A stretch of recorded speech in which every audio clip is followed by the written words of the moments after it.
నమస్కారం. V7 city news కి స్వాగతం. ముందుగా ముఖ్యాంశాలు. శ్రీ కళ్యాణ వెంకటేశ్వర స్వామి ఆలయంలో అంగరంగ వైభవంగా పుష్పయాగ మహోత్సవం. 3 టన్నుల పుష్పాలను విరాళంగా అందజేసిన దాతలు.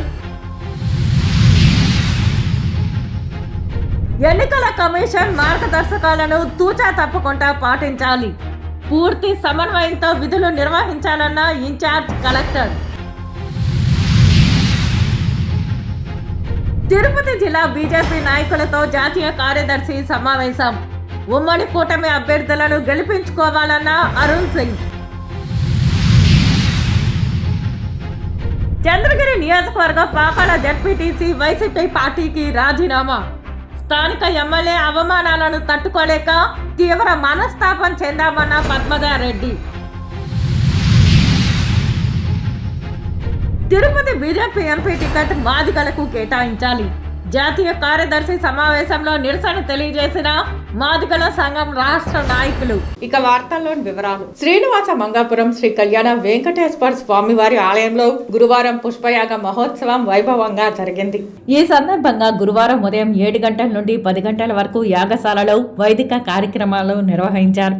ఉదయం 10 గంటల నుండి 11 గంటల వరకు శ్రీదేవి భూదేవి సమేత శ్రీ కళ్యాణ వెంకటేశ్వర స్వామి వారి ఉత్సవాలకు శ్రపణ తిరుమంజనం నిర్వహించారు. ఇందులో పాలు, పెరుగు, తేనె, కొబ్బరి నీళ్లు, పసుపు, చందనంతో అభిషేకం చేశారు. మధ్యాహ్నం 2 గంటల నుండి 4 గంటల వరకు పుష్పయాగం కనుల పండుగగా నిర్వహించారు. 12 రకాల పుష్పాలు, 6 రకాల ఆకులతో స్వామివారికి పుష్పయాగాన్ని నిర్వహించారు. చామంతి, రోజాలు, గన్నేరు, సంపంగి, మల్లెలు, రుక్షి, కనకాంబరాలు, తామర, కలువ, మొగలిరేకలు, మాను సంపంగి పుష్పాలు, తులసి, దవనం, మరువం, బిల్వం, పన్నీరు ఆకు వంటి 6 రకాల ఆకులను ఉపయోగించారు. పుష్పయాగానికి 3 టన్నుల పుష్పాలను దాతలు విరాళంగా అందించారు. తమిళనాడు, కర్ణాటక, ఆంధ్రప్రదేశ్, తెలంగాణ రాష్ట్రాల నుండి పుష్పాలు విరాళంగా అందాయి. ఈ కార్యక్రమంలో ఆలయ ప్రత్యేక శ్రేణి deputy EO Varalakshmi, garden superintendent Srinivasulu, garden manager Janardhan Reddy, AEO Gopinath, superintendent Chengalrayulu, Venkataswamy, ఆలయ అర్చకులు బాలాజీ రంగాచార్యులు, టెంపుల్ ఇన్స్పెక్టర్ కిరణ్ కుమార్ రెడ్డి తదితరులు పాల్గొన్నారు. ధర్మ మార్గంలో నడుస్తూ జీవితంలో ఒక్కో మెట్టు ఎక్కుతూ భగవంతుని చేరుకోవడమే మెట్లోత్సవం అంతరార్థమని Annamacharya project director doctor Akella Vibhishana Sharma చెప్పారు. శ్రీ తాళ్లపాక అన్నమయ్య 521వ వర్ధంతిని పురస్కరించుకుని టీటీడీ అన్నమాచార్య ప్రాజెక్ట్ ఆధ్వర్యంలో గురువారం ఉదయం అలిపిరి పాదాల మండపం వద్ద మెట్లోత్సవం వైభవంగా నిర్వహించారు. ఈ సందర్భంగా డాక్టర్ ఆకెళ్ల విభీషణ శర్మ మాట్లాడుతూ పూర్వం నుండి ఎందరో మహనీయులు మెట్ల మార్గంలో తిరుమలకు నడిచి వెళ్లి స్వామివారి కృపకు పాత్రులయ్యారని, ఇలాంటి మెట్లోత్సవంలో పాల్గొనడం ఎంతో పుణ్యఫలమని అన్నారు. ఆంధ్ర, తెలంగాణ, కర్ణాటక రాష్ట్రాల నుండి విచ్చేసిన దాదాపు 2000 మందికి పైగా భజన మండల సభ్యులు, ప్రముఖ సంగీత కళాకారులు భజనలు చేసుకుంటూ సప్తగిరులను అధిరోహించి స్వామివారిని దర్శించుకుంటారని చెప్పారు. ఏప్రిల్ 5వ తేదీన శుక్రవారం సాయంత్రం తిరుమలలోని నారాయణగిరి ఉద్యానవనంలో సప్తగిరి సంకీర్తనల గోష్ఠీగానం ఉంటుందని వివరించారు. ఆకట్టుకున్న సంకీర్తనల గోష్ఠీగానం ముందుగా అలిపిరి పాదాల మండపం వద్ద అన్నమాచార్య వంశీయులు మెట్ల పూజ నిర్వహించారు. ఈ సందర్భంగా అన్నమాచార్య ప్రాజెక్టు కళాకారులు సప్తగిరి సంకీర్తనల గోష్ఠీగానం చేపట్టారు. ఇందులో బ్రహ్మ కడిగిన పాదము భావములోన బాహ్యమునందున ఎంత మాత్రమున ఎవ్వరు తలిచినా అంత మాత్రమే నీవు పొడగంటివయ్యా నిన్ను పురుషోత్తమ, కొండలలో నెలకొన్న కోనేటి రాయుడు వంటి కీర్తనలు ఉన్నాయి. భక్తులు పరవశించి గోష్ఠీ గానంలో పాలు పంచుకున్నారు. ఈ కార్యక్రమంలో శ్రీ గోవిందరాజస్వామి ఆలయ డిప్యూటీ ఈవో శాంతి, అన్నమాచార్య వంశీయులు, శ్రీ తాళ్లపాక హరినారాయణ ఆచార్యులు, ఇతర అన్నమాచార్య ప్రాజెక్టు కళాకారులు తదితరులు పాల్గొన్నారు. 521వ వర్ధంతి మహోత్సవంలో మొట్టమొదటిగా తిరుమల క్షేత్రంలో పాదాలు పెట్టి స్వామివారి నామ సంకీర్తనలో కీర్తించేటువంటి వ్యక్తి అన్నమాచార్యుడు. రేపు ఉదయం అన్నమాచార్య వర్ధంతి మహోత్సవాన్ని తిరుపతి దేవస్థానం వాళ్ళు సమకూర్చుకొని ఈరోజు పాదాల మండపంలో మెట్ల పూజ కార్యక్రమాన్ని నిర్వహించినారు. ఆ కార్యక్రమాల దిశగా ఈరోజు అన్నమాచార్య ప్రాజెక్టు సంస్థానం వారు, అధికారులు, గోవిందరాజ స్వామి ఏయువ గారు, అన్నమాచార్య వంశస్థులు, అదేవిధంగా కళాకారులు అందరూ ఈ మెట్లోత్సవంలో పాల్గొని ఆ మెట్ల పూజను పరిపూర్ణంగా సమాప్తి చేసి గోవింద నామస్మరణతో అందరూ ఏడుకొండలు వారిని స్మరణ చేసుకుంటూ కొండ మెట్లు ఎక్కుతున్నారు. వారి ఊర్లో వాళ్ళందరికీ ప్రతి ఒక్కరికి పేరు పేరున భగవంతుడి అనుగ్రహం, అన్నమాచార్య కృపాకటాక్షాలు కలగాలని మనస్ఫూర్తిగా వేడుకుంటున్నాం. ఈ మెట్లోత్సవం పూజ అన్నమాచార్యులు మొట్టమొదటిగా ప్రారంభించి ఇక్కడ ప్రతి మెట్టికి ఒక్కొక్క టెంకాయ కొట్టుకుంటూ తిరుమల స్వామివారికి చేయడానికి ఆనాటి శాస్త్రంలో ఉన్నాయి. అదేవిధంగా ఇక్కడ 7 మెట్లకి మేము పూజ చేసి ఒక్కొక్క దానికి ఒక్కొక్క టెంకాయ కొట్టి పసుపు కుంకుమలో అర్చన చేసి సమర్పణ చేసి ఈరోజు స్వామి నామ సంకీర్తనతో అందరూ గోవింద నామ సంకీర్తనలో తిరుమలకు వెళ్ళి స్వామివారిని కైంకర్యం ఆరాధన రేపు జరిగేటువంటి అన్నమాచార్య వర్ధంతి నారాయణగిరి మహోత్సవంలో స్వామివారు శ్రీదేవి భూదేవి సమేత అర్చామూర్తి గారు వేంచేపు జరిగి అక్కడ సంకీర్తన గోష్ఠిగానము జరుగుతుంది. రిటర్నింగ్ అధికారులు, అసిస్టెంట్ రిటర్నింగ్ అధికారులు వారి విధులను అప్రమత్తంగా ఎన్నికల కమిషన్ మార్గదర్శకాల మేరకు తూచా తప్పకుండా నిర్వర్తించాలని ఇన్ఛార్జి కలెక్టర్ ధ్యానచంద్ర పేర్కొన్నారు. గురువారం ఉదయం స్థానిక కలెక్టరేట్ వీడియో కాన్ఫరెన్స్ హాల్ నందు ఇన్ఛార్జి కలెక్టర్ ఆధ్వర్యంలో జిల్లాలోని 7 అసెంబ్లీ నియోజకవర్గాల రిటర్నింగ్ అధికారులు మరియు అసిస్టెంట్ రిటర్నింగ్ అధికారులకు సంబంధిత నోడల్ అధికారులతో కలిసి రిటర్నింగ్ అధికారులు, సహాయ రిటర్నింగ్ అధికారులకు వారి బాధ్యతలపై నామినేషన్ల ప్రక్రియపై శిక్షణ కార్యక్రమం నిర్వహించి అవగాహన కల్పించి దిశానిర్దేశం చేశారు.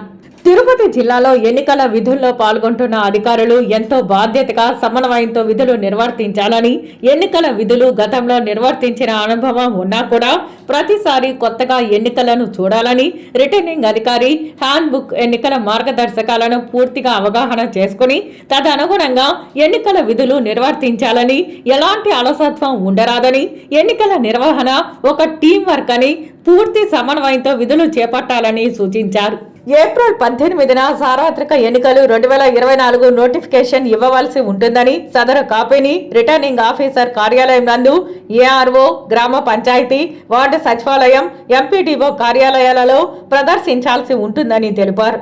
పోస్టల్ బ్యాలెట్ రిక్వైర్మెంట్, ఈవీఎంలపై పూర్తి అవగాహన కలిగి ఉండాలని సూచించారు. వైసీపీ ప్రభుత్వంలో ఏర్పడ్డ వాలంటీర్ వ్యవస్థకు తాము వ్యతిరేకం కాదని, సచివాలయాల్లో పనిచేసే ప్రభుత్వ ఉద్యోగుల చేతుల మీదుగా ఇంటింటికి పింఛన్ ఇవ్వాలన్నదే తమ సంకల్పమని, దీనిని వైసీపీ నాయకులు తప్పుబడుతూ టీడీపీపై అపవాదు వేయడం సరికాదని Telugu Desam party Tirupati parliament incharge Narasimha Yadav స్పష్టం చేశారు. తిరుపతి ప్రెస్ క్లబ్ లో గురువారం మీడియా సమావేశంలో టీడీపీ నాయకులు మాట్లాడుతూ, టీడీపీ అధికారంలోకి వస్తే వాలంటీర్లకు సముచిత న్యాయం చేస్తామని తమ నేత చంద్రబాబు నాయుడు హామీ ఇచ్చారని అన్నారు. టీడీపీ వస్తే వాలంటీర్లను తొలగిస్తారని తప్పుడు ప్రచారం చేస్తున్నారని, ఇది ఎవరూ నమ్మవద్దని అన్నారు. మొదట పింఛన్ పంపిణీ తీసుకొచ్చింది తెలుగుదేశం పార్టీ వ్యవస్థాపకులు ఎన్టీఆర్ అని గతాన్ని గుర్తు చేస్తూ కొనియాడారు. కొన్ని ప్రాంతాలలో పింఛన్ ఇవ్వడానికి డబ్బులు ఖాతాలో లేవని, వృద్ధులకు టోకన్లు ఇచ్చి ఇబ్బంది పెట్టారని అన్నారు. ఇలా ఓ పథకం ప్రకారం వైసీపీ వారే వికలాంగులను, వితంతువులను, వృద్ధులను ఇబ్బంది పెట్టి దానిని తెలుగుదేశం జనసేనలపైన రుద్దాలని చూస్తున్నారని ఆగ్రహం వ్యక్తం చేశారు. ప్రభుత్వ ఉద్యోగులు కాని వారు ఎవరైతే వాలంటీర్లు ఉన్నారో వాళ్ళందరూ కూడా వాళ్ళ విధులకు దూరంగా పెట్టి ప్రభుత్వ ఉద్యోగుల దగ్గరనే అన్ని పనులు చేయించాలనే ఉద్దేశంతో కేంద్ర రాష్ట్ర ఎన్నికల కమిషన్లు ఆదేశాలు, ఉత్తర్వులు ఇవ్వడం జరిగింది. దానిపైన ఏదైతే తెలుగుదేశం పార్టీ మొదటి నుంచి కూడా వాలంటరీ వ్యవస్థకు వ్యతిరేకం కాదు, వాలంటీర్లకు వ్యతిరేకం కాదు, ఎవరైతే రాజకీయాలు చేసే వాలంటీర్లకే వ్యతిరేకం తెలుగుదేశం పార్టీ. వాళ్ళ యొక్క వాలంటీర్లందరూ కూడా వాళ్ళ విధులు వాళ్ళు నిర్వర్తించడంలో ఎలాంటి ఆక్షేపం లేదు. కానీ అక్కడున్న ఎమ్మెల్యేలు, అక్కడున్న మంత్రులు, అక్కడున్న అధికార పార్టీ నేతల కనుసన్నల్లో ఎవరైతే వాలంటీర్లు పనిచేస్తూ ఉన్నారో వాళ్ళని తప్పుపట్టడం జరిగింది. ఎవరైతే నీతి నిజాయితీగా వాలంటరీ వ్యవస్థలో చాలామంది పనిచేస్తూ ఉన్నారో అలాంటి వారికి రేపు చంద్రబాబు నాయుడు గారు ముఖ్యమంత్రి అయినాక ఎన్డీఏ సంకీర్ణ ప్రభుత్వం వచ్చిన తర్వాత వాళ్ళకి సరైన న్యాయం జరుగుతుంది. బడుగు బలహీన వర్గాల ఆరాధ్య దైవం బాబు జగజ్జీవన్ రావు జయంతోత్సవాలను స్థానిక జగజ్జీవన్ రావు భవన్ నందు రేపు ఘనంగా నిర్వహిస్తున్నట్లు నిర్వాహకులు తెలిపారు. తిరుపతి ప్రెస్ క్లబ్ లో గురువారం మీడియా సమావేశంలో నిర్వాహకులు మాట్లాడారు. భారతదేశ మాజీ ఉప ప్రధాని డాక్టర్ బాబు జగజ్జీవన్ రావు గారి 117వ జయంతి రేపు భారతదేశం మొత్తంగా జరుగుతుంది. తిరుపతి నూతన జిల్లాగా ఏర్పడిన తర్వాత ఇది 3వ జయంతిని మేము డాక్టర్ బాబు జగజ్జీవనరావు మెమోరియల్ ట్రస్ట్ భవన్ ఆధ్వర్యంలో నిర్వహిస్తున్నాం. భార్యాపట్నంగా ఉన్నటువంటి బాబు జగజ్జీవనరావు మెమోరియల్ ట్రస్ట్ భవన్ నందు రేపు మీటింగ్ సమావేశం జరుగుతుంది. దానికి ముందుగానే బాబు జగజ్జీవనరావు పార్క్ ఏదైతే ఉందో అక్కడ ఆయన కాంస్య విగ్రహానికి నిలువెత్తు పూలమాలను సమర్పించి అక్కడ నుంచి ర్యాలీగా భవనానికి వెళ్ళి భవనం నందు ఆయనకు శ్రద్ధాంజలి ఘటించి పాఠశాల విద్యార్థులకు అదేవిధంగా ఇంటర్మీడియట్ చదువుతున్న విద్యార్థులకు ఓరియంటేషన్ ప్రోగ్రాం ఉంటుంది. కాంపిటేటివ్ ఎగ్జామ్స్ మీద రేపు వాళ్ళకి ఓరియంటేషన్ ప్రోగ్రాం కూడా ఏర్పాటు చేయడం జరిగింది. రేపు కమిటీ యావత్ మొత్తం కూడా ఆధ్వర్యంలో ఈ జయంతి ఉత్సవాలను ఘనంగా భార్యాపట్నం ఉన్నటువంటి బాబు జగజ్జీవనరావు భవన్ నందు ఘనంగా నిర్వహిస్తామని చెప్పి పత్రికాముఖంగా యావత్ ప్రజలకు, నాయకులకు, సంఘ నాయకులకు, బీసీ, ఎస్టీ, మైనారిటీ నాయకులకు అందరికీ కూడా తెలియజేస్తున్నాం. శ్రీవారి సేవలో యాక్టర్ రుక్షార్ దేలాన్ దర్శించుకుని మొక్కులు చెల్లించుకున్నారు. తిరుమల శ్రీవారిని యాక్టర్ రుక్షర్ దేలాన్ దర్శించుకున్నారు. గురువారం ఉదయం వీఐపీ విరామ సమయంలో స్వామివారి సేవలో పాల్గొని మొక్కులు చెల్లించుకున్నారు. దర్శన అనంతరం రంగనాయకుల మండపంలో వేద పండితులు వేదాశీర్వచనం అందించగా ఆలయ అధికారులు పట్టు వస్త్రంతో సత్కరించి శ్రీవారి తీర్థ ప్రసాదాలు అందజేశారు. చాలా సంతోషంగా ఫీల్ అవుతుంది. బాలాజీకి దర్శన్ తర్వాత చాలా ప్రేమ ఉంది. యాక్చువల్లీ ఇప్పుడు నా ఫ్యాన్స్ కోసం యాక్చువల్లీ చాలా గ్రాటిట్యూడ్, చాలా హంబుల్ ఫీల్ అవుతుంది. ఇక్కడ వచ్చేదానికి చాలా బ్లిస్ఫుల్ ఫీలింగ్ ఉంది. And every time I just feel like coming more and more. And ఇప్పుడు తిరుపతి బాలాజీకి బ్లెస్సింగ్స్ యాక్చువల్లీ ఫుల్ లైఫ్కి నాకు కావాలి. ఉమ్మడి పార్టీ శ్రీకాళహస్తి నియోజకవర్గ ఎమ్మెల్యే అభ్యర్థి బొజ్జల సుధీర్ రెడ్డి తనపై వైసీపీ నాయకులు హత్యా ప్రయత్నం చేయించారంటూ చేసిన వ్యాఖ్యలపై ఏపీఎస్ఆర్టీసీ వైస్ చైర్మన్ మిద్దెల హరి స్పందించి సుధీర్ రెడ్డి వ్యాఖ్యలను ఖండించారు. ఈ సందర్భంగా ఏపీఎస్ఆర్టీసీ వైస్ చైర్మన్ మిద్దెల హరి మాట్లాడుతూ ఈ రోజు ఉమ్మడి పార్టీల శ్రీకాళహస్తి నియోజకవర్గ ఎమ్మెల్యే అభ్యర్థి బొజ్జల సుధీర్ రెడ్డి తనపై వైకాపాకు చెందిన మహేష్ అనే వ్యక్తి హత్యాయత్నం చేయడానికి ప్రయత్నించారని చెప్పడం సరైన పద్ధతి కాదన్నారు. బొజ్జల సుధీర్ రెడ్డి నిజాలు తెలుసుకుని మాట్లాడితే బాగుంటుందని తెలిపారు. బొజ్జల సుధీర్ రెడ్డి నిజాలు తెలుసుకుని మాట్లాడితే బాగుంటుందని హితవు పలికారు. మహేష్ అనే వ్యక్తి తిరుమల ఆర్టీసీలో గ్యారేజ్ నందు పనిచేసేవాడని, నిన్న శ్రీకాళహస్తిలోని 5వ వార్డు బహదూర్ పేట నందు వారి అత్తగారి వీధిలో జాతర జరుగుతున్న సందర్భంగా మహేష్ అనే వ్యక్తి శ్రీకాళహస్తికి వచ్చాడని, నిన్న కుటుంబంలో గొడవలు పడితే వారిని బెదిరించడానికి అతను కత్తి పెట్టుకుని వెళ్లే సమయంలో బొజ్జల సుధీర్ రెడ్డి ప్రచారంలో కనబడడంతో మద్యం మత్తులో ఉన్న మహేష్ అతనితో సెల్ఫీ తీసుకోవాలన్న ఆతృత పడ్డాడని, అయితే మహేష్ అత్తమామలు వారి బంధువర్గం గత 30 ఏళ్లుగా టీడీపీ కార్యకర్తలుగా పనిచేసేవారని తెలిపారు. వారి కార్యకర్తలపైనే నేడు బొజ్జల సుధీర్ రెడ్డి హత్యా ప్రయత్నం చేశాడని కేసు నమోదు చేయడం ఎంతవరకు సమంజసమో ప్రజలు ఆలోచించాలని కోరారు.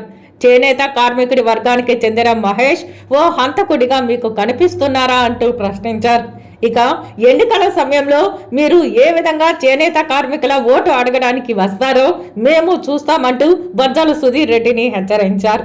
శ్రీకాళహస్తి పట్టణ ప్రజలందరికీ తెలుసు, బిఎఫ్ మధుసూదన్ రెడ్డి గారు హత్యా రాజకీయాలని ప్రోత్సహిస్తున్నారా, ఎప్పుడన్నా అటువంటి చరిత్ర ఉందా అన్న విషయం పట్టణ ప్రజలకి, శ్రీకాళహస్తి నియోజక ప్రజలందరికీ తెలుసు.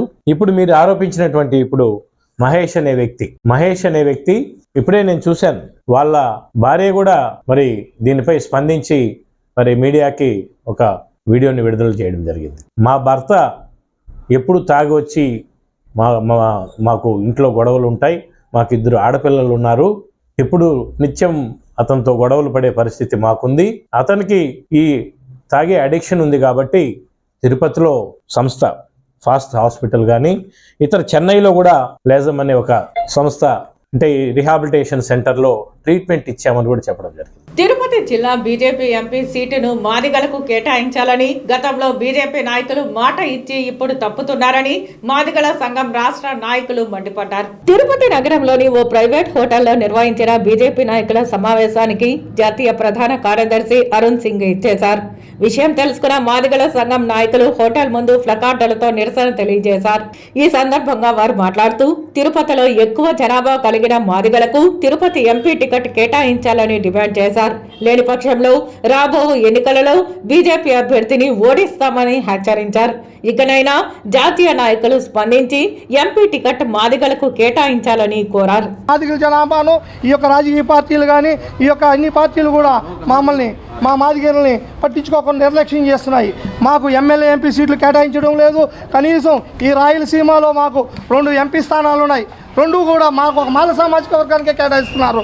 అంటే మా మాదిగలు సచ్చినట్ట బతికినట్ట ఈ రాష్ట్రంలో ఉన్నట్టంటే ఈ యొక్క ప్రభుత్వాలు కూడా ఈ మాదిగల పట్ల నిర్లక్ష్యం వహిస్తున్నాయి. మాకు నరేంద్ర మోడీ గారు మాకు ఎస్సీ వర్గీకరణ చేస్తామని చెప్పి లక్షలాది మంది మాదిగల తరఫున ఆయన మాకు మాట ఇచ్చినారు. అదేవిధంగా ఆయన తిరుపతి పార్లమెంటు సీటును మాకు మాదిగలు కేటాయిస్తామని పేపర్లలో న్యూస్ పేపర్ ద్వారా కూడా మాకు అందరికీ తెలుపుకున్నారు. అదేవిధంగా మాకు ఏ విధంగా అయితే తిరుపతి పార్లమెంటు సీటును మాదిగలకి గతంలో కేటాయిస్తామని చెప్పారో అదేవిధంగా మాట ప్రకారం ఈరోజు తిరుపతి పార్లమెంటు సీటును మా మాదిగలకు కేటాయించాలి. అత్యధికంగా మేము ఈ రాయలసీమలతో పాటు ఉన్నట్టు తిరుపతి పార్లమెంటు నియోజకవర్గంలో మేము అత్యధిక మాదిగ జనాభా కలిగి ఉన్నాము. బీజేపీ పార్టీ మాకు మద్దతుగా ఉంది. ఆ బీజేపీ పార్టీలో పార్లమెంటు సీట్ని కేటాయించాలని కూడా మేము గట్టిగా వాదన వినిపిస్తున్నాం. ఇది రాష్ట్ర వ్యాప్తంగా ఎన్నోసార్లు మేము మీటింగులు పెట్టి కూడా మాకు సమన్వయం జరగాలని ఉద్దేశంతో మేము అన్ని రాజకీయ పార్టీలు కూడా మేము డిమాండ్ చేస్తున్నాం. అది లేని పక్షంలో ఇక్కడ ఉన్నటువంటి ఎంపీ సీట్ని మేము కైవసం చేసుకునేదానికి మాకు కానీ ఎంపీ సీటు కానీ కేటాయిస్తే ఖచ్చితంగా మేము దాన్ని గెలిపించుకొని తర్వాత మేము పార్లమెంటుకు పంపిస్తామని కూడా తెలియజేస్తున్నాం. తిరుపతి నగరంలోని ఓ ప్రైవేట్ హోటల్లో తిరుపతి జిల్లా బీజేపీ నాయకుల సమావేశం నిర్వహించారు. ఈ సమావేశానికి ముఖ్య అతిథిగా బీజేపీ జాతీయ కార్యదర్శి పాల్గొన్నారు. తిరుపతి ఎంపీ అభ్యర్థి వరప్రసాద్ గెలుపుకు జిల్లా బీజేపీ నాయకులు కార్యకర్తలు కృషి చేయాలని నిర్ణయించారు. ఈ సందర్భంగా బీజేపీ జాతీయ కార్యదర్శి మాట్లాడారు. And all the assembly under the Tirupati Lok Sabha that we are going to win with a huge margin. There is a way in the name of Narendra Modi. You go and see any corner of the country, any village, any taluka, any ward, and ask the people who is going to a third time prime minister. Everywhere there is one why the third time Narendra Modi is going to be the prime minister of the country. And even you go and ask to the YRCP or Congress people, their cadre also, they also agree that Narendra Modi is going to be third time prime minister. There is no doubt in it. And not only going to be third time prime minister of the country, but he is going to get more seats, 370 seats. The BJP and 400 seats that we are going to cross this time. Ab ki baar 400 par. Fir ek baar Modi Sarkar. Pakala ZPTC Padmaja Reddy భర్త YCP రాష్ట్ర నాయకుడు బాబురెడ్డిలు 30 సంవత్సరాలుగా Congress party Rajasekhar Reddy నాయకత్వంలో పనిచేశామని, విధి లేని పరిస్థితుల్లో బయటకు వచ్చి చెవిరెడ్డి భాస్కర్ రెడ్డితో కలిసి వైఎస్ఆర్సీపీ పార్టీలో ఎనలేని సేవలు చేశామని అన్నారు. వైఎస్ఆర్సీపీ అధికారంలోకి వచ్చినప్పటి నుంచి చెవిరెడ్డి భాస్కర్ రెడ్డి ప్రోటోకాల్ పాటించుకుంటా తమను తీవ్ర అవమానాలకు గురి చేస్తున్నారని మనస్తాపం చెంది వైఎస్ఆర్సీపీ పార్టీకి రాజీనామా చేస్తున్నట్లు ప్రకటించారు. తిరుపతి ప్రెస్ క్లబ్లో గురువారం మీడియా సమావేశంలో పాకాల జడ్పీటీసీ మాట్లాడారు. ఎక్కడ కానీ మా కాన్స్టిట్యున్సీలో ప్రోటోకాల్ అనేది అసలు ఫాలో అవ్వట్లేదు. ఎవరైతే అప్పుడు చెవిరెడ్డి అన్న కోసం మేము ఎవరితో అయితే గొడవలు పడ్డామో టీడీపీలో పనిచేశారో కండువాలు వేయకుండా మా పార్టీలోకి వచ్చారు. అటువంటి వాళ్ళకి ఈరోజు పదవులు, అటువంటి వాళ్ళకి ఈరోజు వర్కులు, కష్టపడి డెడికేషన్తో ఆనెస్ట్గా పనిచేసే వాళ్ళు ఎక్కడో ఉన్నారు ఈరోజు. ఇది నా మండలంలో ఒకటే కాదు, పాకాల మండలంలోనే కాదు, ప్రతి ఒక్క కార్యకర్త ఆవేదన కాన్స్టిట్యున్సీలో. ప్రతి ఒక్కరు పైకి చెప్పుకోలేక బాధపడుతున్నారు. మేము ఈరోజు చాలా రోజుల నుంచి 2 సంవత్సరాల నుంచి ఆయనతో పోట్లాడుతూనే ఉన్నాము ప్రోటోకాల్ విషయమై. నా సొంత పంచాయతీలో, సొంత గ్రామంలో నాకు అత్తగారి ఇల్లది. ఆ ఊర్లో నా పేరు లేకుండా శిలాఫలకాలు వేశారు. ఈవెన్ వార్డు మెంబర్ పేరు కూడా వేశారు, కానీ జెడ్పీటీసీ పేరు లేదు. ఏమని అడగాల్సిన బాధ్యత మా గౌరవ శాసనసభ్యుల గారికి ఉంది. అయినా కూడా అడగకపోగా వాళ్ళకు సపోర్ట్ చేస్తూ మాట్లాడడం జరిగింది. చాలా మనస్తాపానికి గురవుతున్నాం మేము పాకాల మండలంలో. అంతేకాకుండా ఈవెన్ జగన్ గారి ప్రోటోకాల్ కూడా ఉండదు అక్కడ. ప్రతి చోట ఆయన కుటుంబ సభ్యులు పిఏలే రాజ్యం వెళ్తున్నారు. నాకన్నా గురువు కాబట్టి అతను అక్కడ తీసుకొచ్చి పాదయాత్ర స్టార్ట్ చేసినాం. పాకాల మండలం అంతా పాదయాత్ర చేసినాం. పాదయాత్రలో అంతా అరుణాకానుచరులందరూ మమ్మల్ని ఇబ్బంది పెట్టి, ఆమె చెప్పిందో లేదో మాకు తెలియదు కానీ వీళ్ళు మాత్రం మమ్మల్ని వెంటాడి వేధించి ప్రతి చోట వాళ్ళ పల్లెలకు పోయిన చోటంతా మమ్మల్ని కొట్టడము, మా మీద కేసులు పెట్టించడము, మా మీద ఈ తాగుబోతులంతా వదిలి మమ్మల్ని ఇబ్బంది పెట్టి నిలయడము అన్నీ చేసినాడు. అవన్నీ పోరాటం చేసి మేము భాస్కర్ రెడ్డి గారిని ఒక నాయకుడిలాగా మేము ఆ మండలంలో నిలబెట్టుకోగలిగినాం. నిలబెట్టుకున్న తర్వాత తను ఏం చేసినట్టు, అన్న ఈ పోరాటం ఇక్కడ ఆగేదొద్దు, కంటిన్యూగా కాన్స్టిట్యూషన్ అంతా చేద్దామని అంట. ఓకే అట్లే చేద్దామన్నా, మనం మీ అంటాను మేము ఉంటామనేసి మన చెన్నగుట్టికెళ్ళి నెక్స్ట్ మండలం చెన్నగుట్టికెళ్ళి అయితే విగ్రహం అయితే పెట్టింది పోయినా మళ్ళీ వాళ్ళు ఏం చేసినారంటే అంతా చందాలు వేసేది. ఈరోజు పాకాలలో కాస్య విగ్రహం ఉంది. అది మేము మా పోరాటం వల్ల ఈరోజు కాస్య విగ్రహం ఉంది. విగ్రహం అయితే పెట్టారు కానీ కాంగ్రెస్ వాళ్ళు ఒక్కరోజు కూడా కాంగ్రెస్ పార్టీ వాళ్ళు వచ్చి ఒక పూలమాల వేసిన పాపాన్ని కానీ, ఆయన వర్ధంతి కానీ, ఆయన జయంతి కానీ చేసిన పాపాన్ని ఎప్పుడూ పోలేదు. గూడూరు జాతీయ రహదారిపై గురువారం ఉదయం జరిగిన రోడ్డు ప్రమాదంలో పోటుపాలెం గ్రామానికి చెందిన ఏడుకొండలు అనే వ్యక్తి మృతి చెందాడు. గూడూరు రూరల్ ఎస్ఐ మనోజ్ కుమార్ అందించిన వివరాల మేరకు మృతుడు ఏడుకొండలు రోడ్డు దాటుతున్న క్రమంలో చెన్నై వైపుగా వెళ్తున్న లారీ ఢీకొనడంతో మృత్యువాత పడినట్లు తెలుస్తోంది. సంఘటనా స్థలాన్ని పరిశీలించి కేసు నమోదు చేసుకుని విచారణ చేపట్టారు పోలీసులు. ఉమ్మడి పార్టీల శ్రీకాళహస్తి నియోజకవర్గ ఎమ్మెల్యే అభ్యర్థి బొజ్జల సుధీర్ రెడ్డిపై హత్యా ప్రయత్నంపై ఆయన మీడియాతో మాట్లాడారు. శ్రీకాళహస్తి పట్టణంలో 6వ వార్డు నందు నేడు తాను ప్రచారం కొనసాగిస్తున్న సందర్భంలో వైకాపాకు చెందిన మునికుమార్ అనే వ్యక్తి తనతో సెల్ఫీ తీసుకుంటానని చెప్పి సెల్ఫీ తీసుకుంటున్న సమయంలో అతని వద్ద కత్తి ఉండడాన్ని తనతో ఉన్న తెలుగుదేశం పార్టీ శ్రేణులు గుర్తించడంతో వెంటనే అతనిని శ్రీకాళహస్తి 2 టౌన్ పోలీసులకు అప్పచెప్పామని, ప్రస్తుతం తన జనాధారణ చూసి ఓర్వలేక వైకాపా నాయకులు తనపై హత్యా ప్రయత్నం చేయించారంటూ ఆయన అన్నారు. నిన్న వైకాపా మైనారిటీకి చెందిన 3 వ్యక్తులు తనపై వేసిన అభాండాలకు తాను స్థానిక ఎమ్మెల్యే బియ్యపు మధుసూదన్ రెడ్డితో పాటు వారిపై పరువు నష్టం దావా వేస్తున్నానని, తాను అధికారంలోకి వచ్చిన వెంటనే వీరిపై కఠిన చర్యలు తీసుకుంటానని తెలియజేశారు. రాష్ట్రంలో డబ్బు లేకపోవడంతో ప్రస్తుత ఆపద్ధర్మ ముఖ్యమంత్రి జగన్మోహన్ రెడ్డి అవ్వాతాతలకు ఇవ్వాల్సిన పెన్షన్లను వారికి ఇప్పటి వరకు పూర్తి స్థాయిలో అందివ్వకుండా ఆ నిధులను వైకాపా పార్టీ కాంట్రాక్టుదారులకు ఇప్పించాలన్న దురుద్దేశంతో అవ్వాతాతలను ఎండలో తిప్పుతూ ఇబ్బందులు పెడుతున్నారని, పింఛన్ లబ్ధిదారులపై ప్రేమ ఉన్న ఆపద్ధర్మ ముఖ్యమంత్రి జగన్మోహన్ రెడ్డి వెంటనే సచివాలయ వ్యవస్థలో ఉన్న సిబ్బందితో లబ్ధిదారులకు పింఛన్లు వారి ఇంటి వద్దకే ఇప్పించాలని కోరారు. ఒక నా మీద అటెంప్ట్ మాట ఈరోజు ఎందుకు జరుగుతా ఉంది అంటే, ఓడిపోతున్నామని తెలిసి ఈయన్ని పొడిస్తే సింపతి నాకు వస్తారా పిచ్చోడా? నేను పోయాను అనుకో ఫ్రీగా ఎమ్మెల్యే, మా వైఫ్ ఎవరో ఎమ్మెల్యే అవుతారు, మా అమ్మనో వైఫ్, ఖర్చు లేకుండా. అది కూడా తెలివి లేకుండా మనుషుల్ని పంపించి పొడిపిస్తాం, లేకపోతే సైన్యం వాడిని తాట తీసి పోలీస్ స్టేషన్ లో పెట్టినాం, 2 టౌన్ లో వాళ్ళని అప్పగించినాం. ఇట్లా చిల్లర వ్యవహారాలుకి భయపడే వ్యక్తి కాదు సుధీర్ రెడ్డి. ప్రత్యూష కేసులో నేను ఇన్వాల్వ్ అయి ఉన్నానని చెప్పి ప్రతి ఎమ్మెల్యే మీ ఎమ్మెల్యేలా ఉండడు, పనికిమాల పనులు చేయడు. గూడూరు నియోజకవర్గం చిల్లకూరు మండలం తూర్పు కనుపూరులో ముత్యాలమ్మ జాతర అంగరంగ వైభవంగా జరుగుతోంది. జాతర 2వ రోజున ముత్యాలమ్మ, పోలేరమ్మ అమ్మవార్లకు మొక్కులు చెల్లించుకునేందుకు భక్తులు పోటెత్తారు. ముత్యాలమ్మ అమ్మవారిని బంగారు చీరలో అలంకరించారు. క్యూ లైన్ లో వేచి ఉన్న భక్తులు అమ్మవారిని దర్శించుకున్నారు. ఆలయ ఆవరణంలో వివిధ దుకాణాలు, రంగుల రాట్నాలను ఏర్పాటు చేయడంతో ఆలయ ప్రాంగణం కోలాహలంగా మారింది. అమ్మవారి దర్శనం అనంతరం అక్కడ ఏర్పాటు చేసిన వివిధ సాంస్కృతిక కార్యక్రమాలను తిలకిస్తూ భక్తులు జాగారం చేశారు. ఎండలు తీవ్రంగా ఉండడంతో భక్తులకు ఎటువంటి అసౌకర్యం కలగకుండా చలువ పందిళ్లు ఏర్పాటు చేశారు. ముఖ్యంగా 3వ రోజున జాతర చూసేందుకు లక్షలాదిగా భక్తులు తరలి వచ్చే అవకాశం ఉందని అధికారులు అంచనా వేస్తున్నారు. ఈ నేపథ్యంలో భక్తులకు అసౌకర్యం కలగకుండా, ఎటువంటి అవాంఛనీయ సంఘటనలు జరగకుండా డీఎస్పీ సూర్యనారాయణ రెడ్డి ఆధ్వర్యంలో భారీ పోలీస్ బందోబస్తు ఏర్పాటు చేశారు. వార్తలు ముగించే ముందు ముఖ్యాంశాలు మరోసారి. శ్రీ కళ్యాణ వెంకటేశ్వర స్వామి ఆలయంలో అంగరంగ వైభవంగా పుష్పయాగ మహోత్సవం. 3 టన్నుల పుష్పాలను విరాళంగా అందజేసిన దాతలు.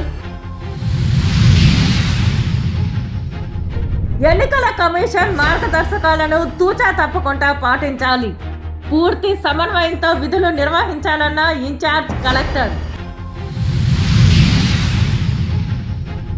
తిరుపతి జిల్లా బీజేపీ నాయకులతో జాతీయ కార్యదర్శి సమావేశం. ఉమ్మడి కూటమి అభ్యర్థులను గెలిపించుకోవాలన్న అరుణ్ సింగ్. చంద్రగిరి నియోజకవర్గ పాకాల జడ్పీటీసీ వైసీపీ పార్టీకి రాజీనామా. స్థానిక ఎమ్మెల్యే అవమానాలను తట్టుకోలేక తీవ్ర మనస్తాపం చెందామన్న Padmaja Reddy. Tirupati BJP MP ticket మాదిగలకు కేటాయించాలి. జాతీయ కార్యదర్శి సమావేశంలో నిరసన తెలియజేసిన మాదిగల సంఘం రాష్ట్ర నాయకులు. ఈ వార్తలు ఇంతటితో సమాప్తం. నమస్కారం.